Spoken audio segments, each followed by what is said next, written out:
Presentation of the Madison County Physical Audit. John Keller, on my one.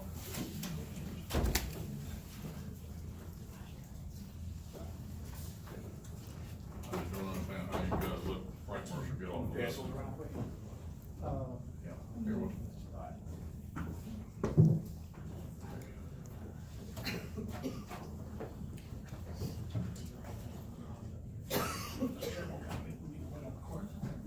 Well, that's our clerk's not here, sir.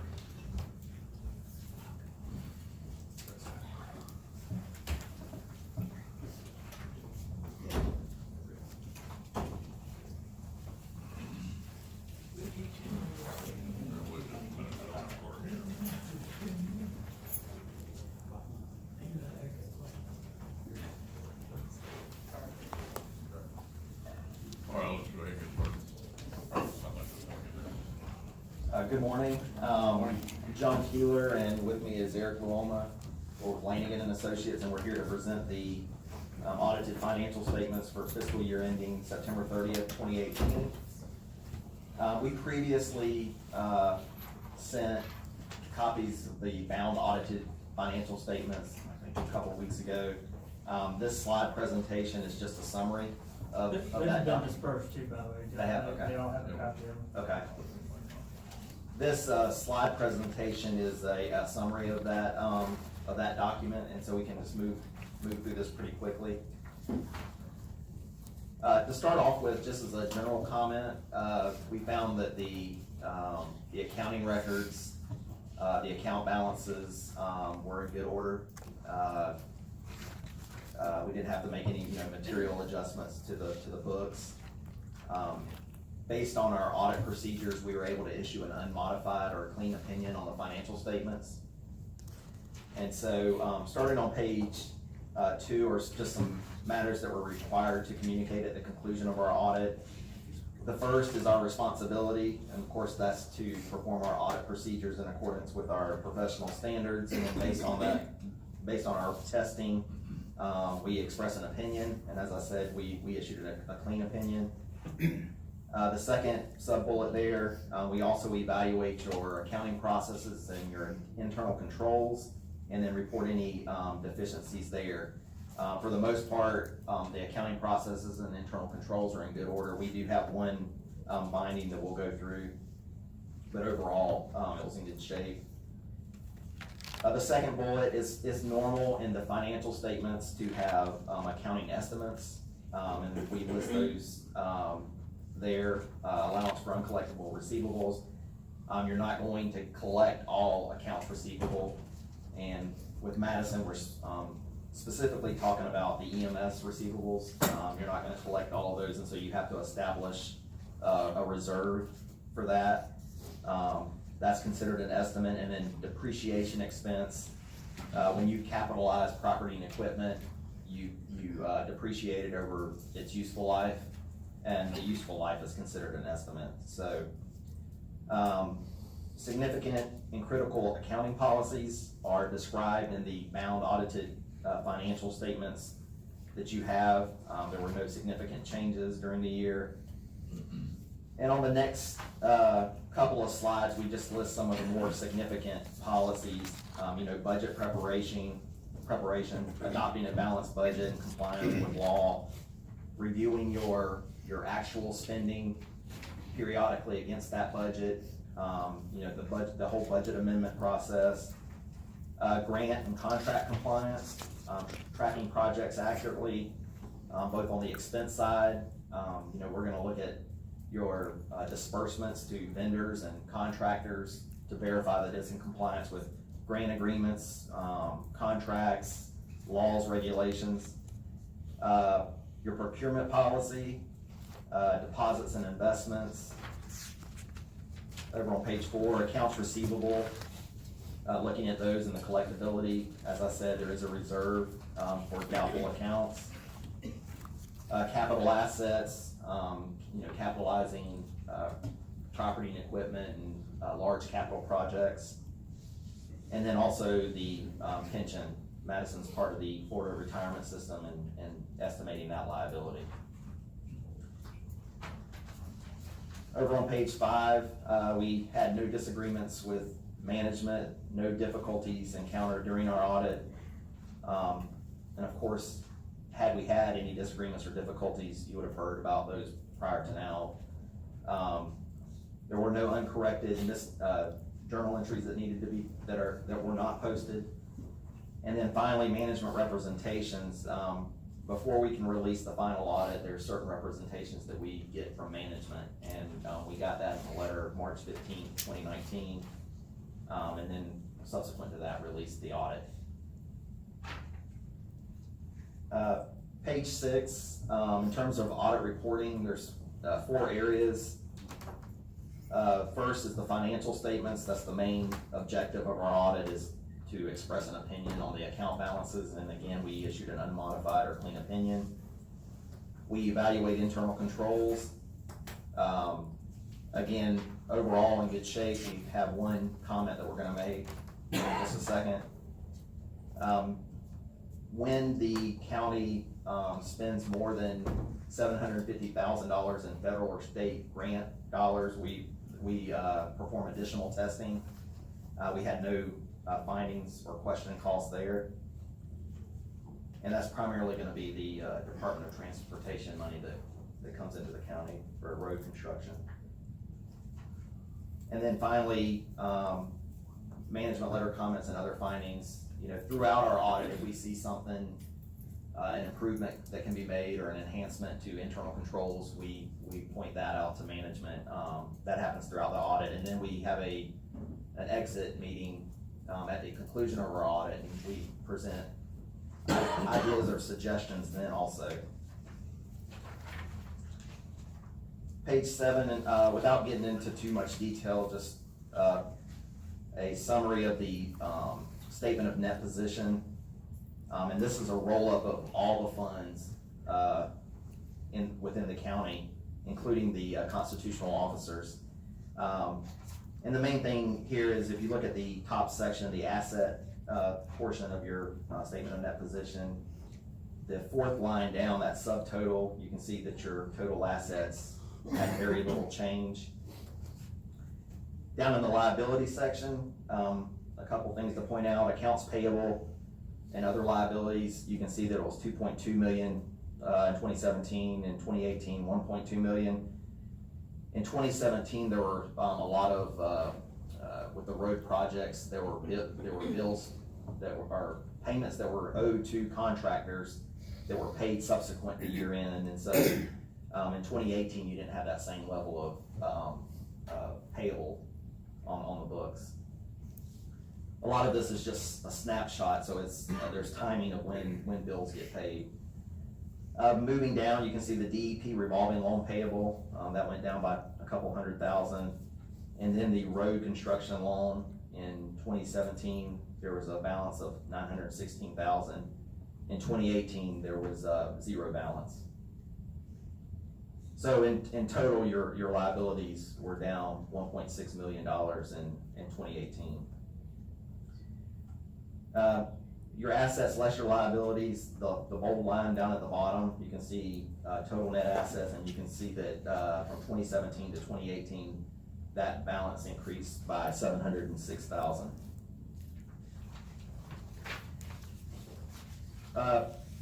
Page 8 and 9, there's several factors or parameters that we monitor year after year, and we just pulled a couple out. Cash and investments is this first slide, and it's basically a 6-year comparison, and you can see in 2018 that cash and investments there was a spike. The important thing to know, though, is that, again, this is a snapshot, and this is as of September 30th. On October 1st, you may have paid a large bill, and so that balance can fluctuate. But the important thing is, if you look at that blue line, you can see that it is trending upward, which is a good sign. And then page 9 is long-term debt, and again, it's over a 6-year period, and this too can fluctuate from year to year. But the important thing to show here is that it is trending down. If you look at that blue line, there's definitely a downward trend.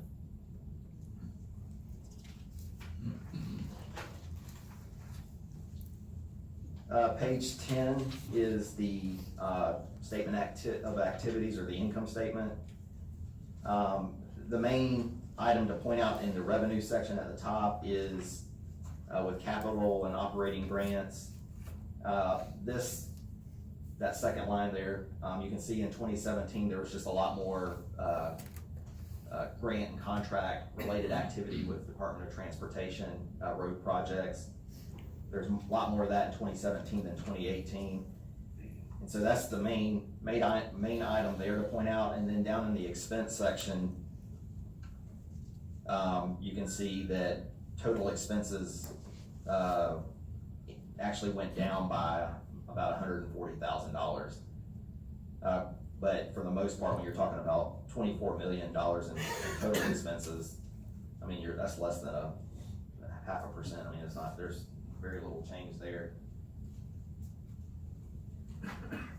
Page 11 is just a graph of ad valorem taxes, and over a 6-year period.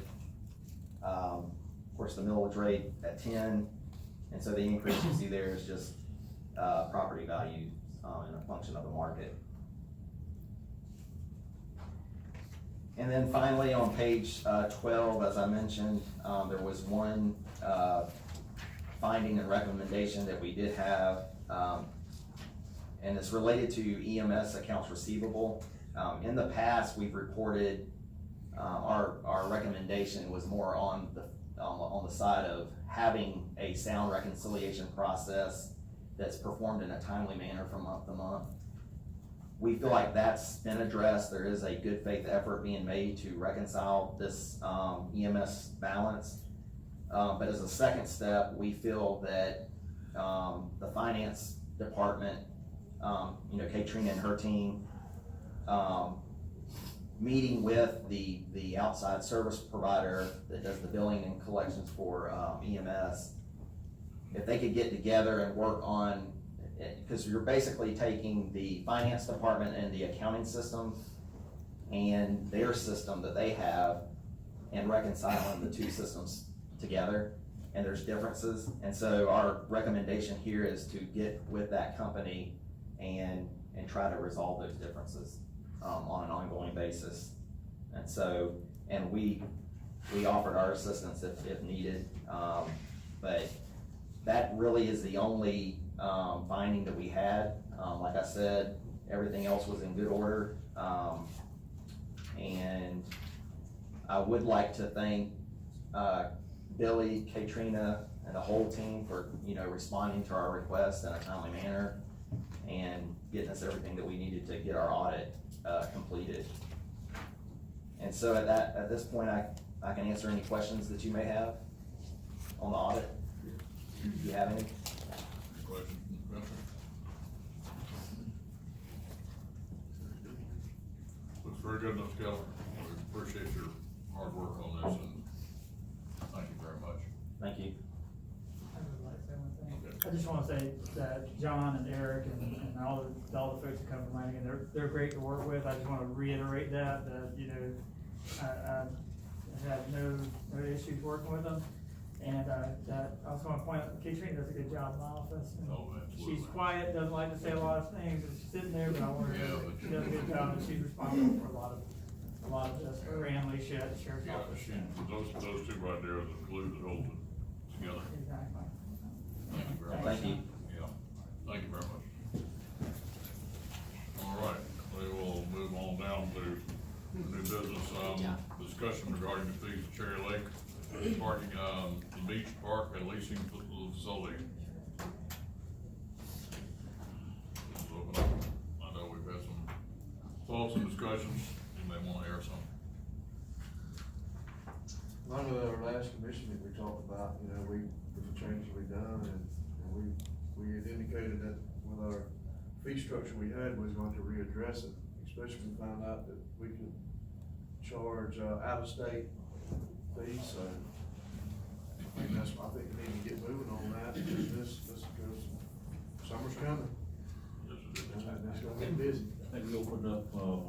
Steve, is that correct?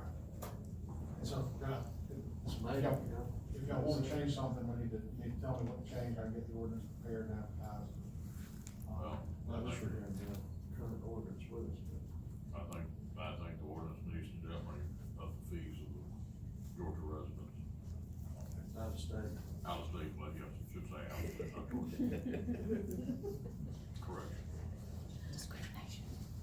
I agree. If we go out of state, we pay a user fee that's different, and we need to help our residents, they're paying taxes and supporting, so I think we need to look at that.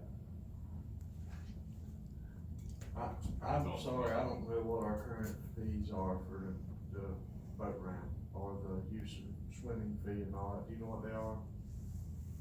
We have, Paula here, Paula?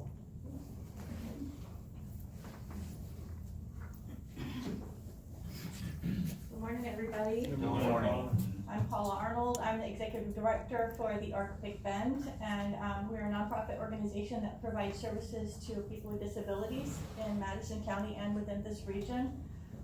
We've had an agreement with the county since 2012 to maintain Cherry Lake Beach Park, and we have been doing that. We do that on a year-round basis. We go out on at least weekly during the off-season. And during the season between Memorial Day and Labor Day, we have staff at the park at least 3 days a week and sometimes more. We mow, we pick up branches, we clean the restrooms, provide supplies, do some pest control, wasp and that sort of thing. We provide trash bags, keep the trash bags clean and the containers cleaned out. The fee for the boats now is $10 for a boat. That's for the boat and the driver. It's an additional $2 per person on the boat. The fee schedule is 5 and under is free. 6 to 11 is, I believe, $2. Let me find the notes here now. $4 for adults. I will go on record as saying that unless someone is there with their hand out, those fees do not normally get paid. Even with fishing tournaments that are approved by the board, if we don't have someone there, we've had it reported that there will be 10 to 15 boats in there, and the next day we'll pull out $14 out of the Iron Ranger. So so a lot of what we do is for no fee, but the reason that we like to continue doing that is because we are able to provide jobs to people with disabilities. Sometimes these jobs are only 1 to 2 hours a week. Sometimes that's all they need. That gives them the feeling that they are contributing to the community. They're able to make a little bit of money, but the reward is that they're able to accomplish something in their life and be part of the community. And we would hope to continue doing that. Thank you. Ms. Arnold, let me ask you a question. If we were to consider, and this is just a hypothetical question, if we were to consider getting out of the boat ramp business and turning it over, would your organization be interested in assuming that responsibility on that? I think it could be something that we would discuss, but I'm not sure that would be a possibility, because I think that the boat improvements and the dock out there were purchased with FERDAP, done with FERDAP money, and I believe part of the FERDAP grant requires that you dedicate the land in perpetuity to public use. So I don't know, you'd have to check with the attorney about how you would go about doing something like that. I'm not sure that it would be something we could do. Would this read, would that be, them being a 501(c) organization, I would think that would cover under. I don't remember, we'll have to pull those documents and see. I know and I don't think it's in perpetuity. I think it's a nice long time. I mean, you gotta put a lien on it for a while. But I remember there was an issue when we first got money for the boat ramp, because they didn't like the fact that there was a fee charge, the gate was closed at some point. Yeah. And then we kind of had to go back and forth with them on that. So yeah, that's something you'd have to look at. But if that's what y'all are interested in. we can certainly come back with a We, With a it's recommendation. just been a discussion amongst the, thoughts in the last few weeks about it. I don't know that that's where we're going, but. I don't know that you would, I mean, as it stands right now, it's open to the public and there's a fee that has to be charged. I think what y'all are talking about is if you just totally leased it out to someone, to another entity to run the park, you could still put some stipulations that it had to be open to the public and all of that. And I think that would likely, satisfy those, requirements on the Deferred Act grant, but I don't know that. I'll have to pull that and see. Mr. Phillips, your question? No, I mean, that may, in my opinion, that may be a discussion that we would look at later, but I think we were looking at setting the fees for the park today. Is that? That's my understanding, yes. If you were gonna look at something like that, you want the leasing it out, you don't wanna bid it out, all that kind of stuff, Yep. you can't do that. No, I know, I understand that. So if I can, Sure. Chair, so currently we're charging, for in-state, out-of-state, it's currently $10 a boat, and then $2 for any other person other than the driver. Correct. Is that correct? Yes. And then from 6 to 11 is $2, and adults are $4. For And that's sure. whether they're in-state or out-of-state. Correct. Okay. Did you wanna make that? Well, I mean, that's what we're currently doing. That's what we're currently doing. And, I mean, I would be interested in proposing the change that, for out-of-state folks, that, I don't know what the number would be, whether it'd be double that, or, $20 a boat for out-of-state. I'm not really that interested in, for the kids, I mean, and veterans would always need to be, Correct. And Free. senior citizens, yes. and adults would, change that to something that y'all are amenable to, but I think we do need to look at out-of-state fees. I would totally agree with that, at least, if not double, maybe at least $5 more, but, I'll leave that up to the rest of the commission, see what their thoughts are. Mr. Chairman, and I know you have problems with only being there certain days. The biggest thing that I hear from the people is there's no envelopes there. Okay. And I'm sure it may be vandalism, it may be, I understand that, Yeah. but that may be something that we, maybe, if you could, maybe a little more attendance there or something, because that's the biggest thing I'm hearing from some of the boat launchers. Okay, yeah, we can check into that. There's a little slot that you put them in, but there's also like a little compartment underneath. Sure. Maybe we could put some extras in that compartment. Did they use the type now that you tear off the tab and you hang it on your sun visor proving that you paid? Or is it kind of a, We don't have that right now. We just have a little envelope that has That's- a little sticker on it that says what the fees are and everything. I understand it used to be the little tab and they had to tear it off and put the envelope in and hang their corresponding tab on their sun visor, proving they had paid. Uh-huh. And that's been the thing that I've heard, and it's kind of a on your own kind of Yeah. deal now, so that may be something that would work. Yes, that'd be something to look into. Mhm. But I feel we need to increase the out-of-state and the $20 on a boat. I don't know that the individual swimmer fee is that important as it is the boats. And one thing I was gonna say, along with that, it would be easier to do that with boats, because you could say if the boat is registered, is a Florida registered boat, it pays this fee, if it's out-of-state registered boat, it pays that fee, and then you're looking at the tag on the boat. Sure. So that's an easier thing to kind of, to figure out where they are. Be hard to do that with the kids, I guess. Right. Yeah. And that's what I mentioned. I think a while ago, as far as we this. better leave it sort of alone. I think that's a can of worms we don't wanna get into. Do we have any idea what fees are in Georgia for out of state? You other guys fish up in other states? I guess Twin Lakes would be the closest. Or do they charge there? I have no idea. Well, they charge it some, anybody been fishing, like some of them, that's some big tournaments and things, I wondered. Well, all right.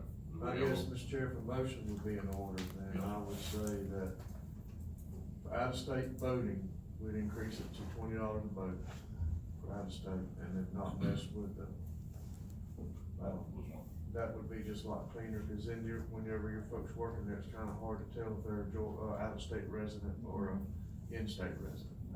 But the voting is very easy to fix. Yeah. I would second that.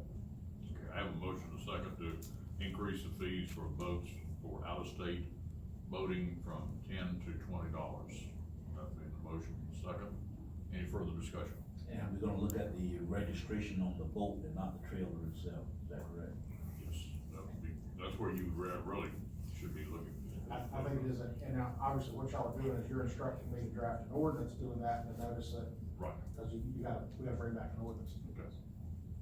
Yes. All right, that being the motion to bring back an ordinance for an increase, doubling the fee for out-of-state, votes only. And then the per person on the boat of $2, that stays the same, or that? Yeah, I mean, that's, is that single? That's absolutely fine. All right, I have a motion second. All those in favor? Aye. All opposed, same sign. That passed 5-0, we'll increase, so have that ordinance back. next meeting. Yes, Okay. I'll have to see, it'll be the next meeting or the one after.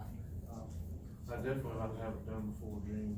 Yeah, absolutely. Memorial Day is the end of May, right? Right, last weekend of May. So if we can, I mean, we can definitely get it done by the 8th, which is our first meeting in May. Right, Yeah. Okay. I mean, if we could. it's 20, and we maybe can get it done by the 24th, but I think it's gotta be in the paper 10 days ahead.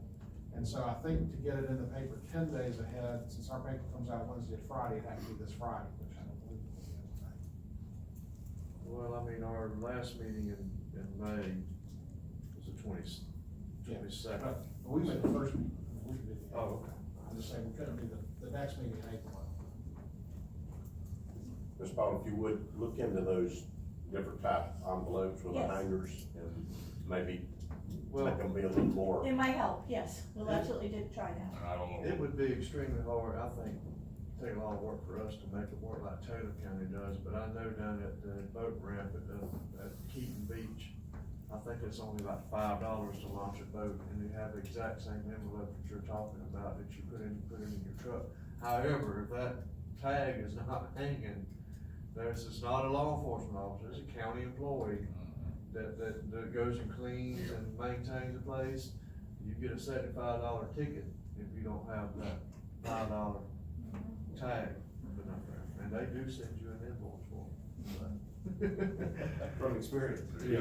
It sounds like it's been on very. When that first came out, they first started that policy, I looked around just like you say, just looked about the bin, there was no envelopes. So I said, well, and we went fishing, I got back, I had $75. It would, I would think that would make people more prone to pay because they had to, if it was approved, you know, when you pull that. Yeah.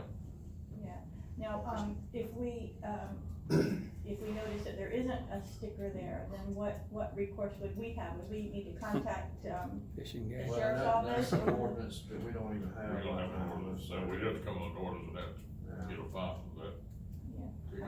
I mean, we do have it in the ordinance that they have to pay now, but that's the thing, and from what I understand, and I've only gone through one season of this, in this position, but, from what I understand historically, even if an attendant is there, sometimes people will say, not gonna pay, what are you gonna do about it?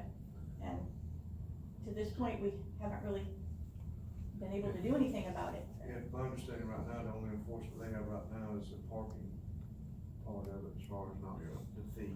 But, Yeah. what we can do, and again, you probably don't want to do that in the middle of the season, but, right now, we've got an ordinance where the sheriff can come out and write a ticket if they're not parked properly and not parked in the right place. We could add to that ordinance if they're not displaying that thing, the hanger, that he could write a ticket for that too. But then that would take an amendment of ordinance and all that. But I can tell you what they do down in Taylor County is they pull those envelopes out every day for the collection of the fee. They match up the number on the envelope, with the numbers of those bills. So they have. Just because they don't have a sticker laying there, they could've gotten that sticker 2 weeks Well, ago. but they've also got somebody down there who's them on golf cart going, like you said, cleaning up and stuff. And I'm not saying that's something we need to do, I'm just saying, that's the way some other areas do it. I'm not condoning that. Commissioner Davis, do you know if they charge an out-of-state fee at, Keaton Beach? I Because do it's a lot, not think they do. a lot of voters go from Georgia. Oh, yeah. I don't think they do. I don't, I they don't don't, think they do. they don't. Cause it's just They one don't. envelope and it's one $5 fee. Well, I know, But I see a lot of Georgia. When you boys go did it down that way. there, I mean, they're paying for their services, you know, cause you start going down there in July, Yeah. and then there's 100 and something parking spaces and they're parking on the side of the road. It gets that busy, so. Well, they're dealing a lot bigger. You can also buy a yearly sticker Yes. down there Mhm. for $20. Right, for a year. All right. Took care of that. Thank you very much. Alright, Paul, appreciate it very much. thank you, y'all have a nice day. Thank you. All right, last item, we're canceling the meeting for June the 12th. Most of us will be in Orlando for the FACT conference. I believe, show of hands is gonna be, Commissioner Moore, you gonna be there, Commissioner Waterman? I'm willing, neither one of y'all will be there. I'm good. Oh, I thought you said you were gonna be there. Okay, yeah, you gotta, Right. not me, okay. Well, I'll entertain a motion to cancel that meeting.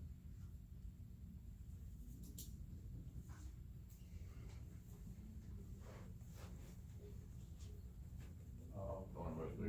Before you do that, Cancel. I mean, it's canceled, did I say reschedule? I'm No, sorry. you said cancel. I think, yeah. yeah. You So want to wanna cancel me reschedule? or? No, something might come up and we might. Okay, well, what is the, let's see, that's 12th. What's the, somebody give me the date of the one before? Fifth. Fifth, Yes, sir.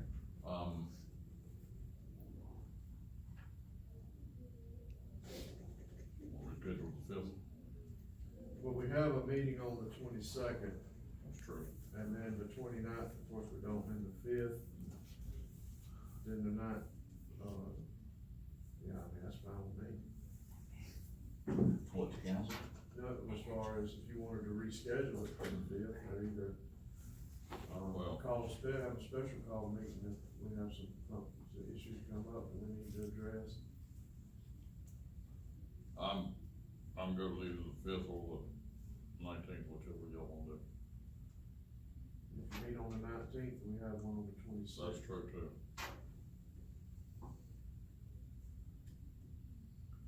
But it just so happens, I think there's another week between the end of May and like the 29th is a Wednesday. So there's a 2-week gap between the 22nd and the 5th. Yeah, there's 5 Wednesdays in May. Just so So realistically, if you move it from the 12th, there would be a 3-week gap between the last meeting in May and the first meeting in June. If you back up to the 5th, there's that 2-week gap. Mm-hmm. And then 2 weeks later, we begin on the, No, I think the 5th, Actually, 3 the weeks 5th in. would be the best, but let's have a motion. I'm not gonna be available that week, the 5th, that's we're out of town that whole week. But I mean, that doesn't stop y'all if you want me to, just saying I will be available. All right. By consensus, can we, you all just agree to the 5th? Or we could do it by consensus. Well, you got a set, meeting now for the 12th, so you need a motion to either cancel that meeting or reschedule that meeting. All right. However you want to. Commissioner Davis or Commissioner Moore? I mean, I don't have a problem rescheduling it to the 5th, it's up to y'all, but I mean, we would need to have, ensure that, you know, either, someone from Tommy's office is here. Is that possible? Is there somebody else that can step in? I don't know what Clay's doing, on the 5th. I know, I'm sorry, I just, that's we've already rented the beach house that week, so already put down a deposit and everything. I'd move it. Doesn't matter. Yeah, what if we reschedule it to the 10th? Do what? Week the 10th, that Monday.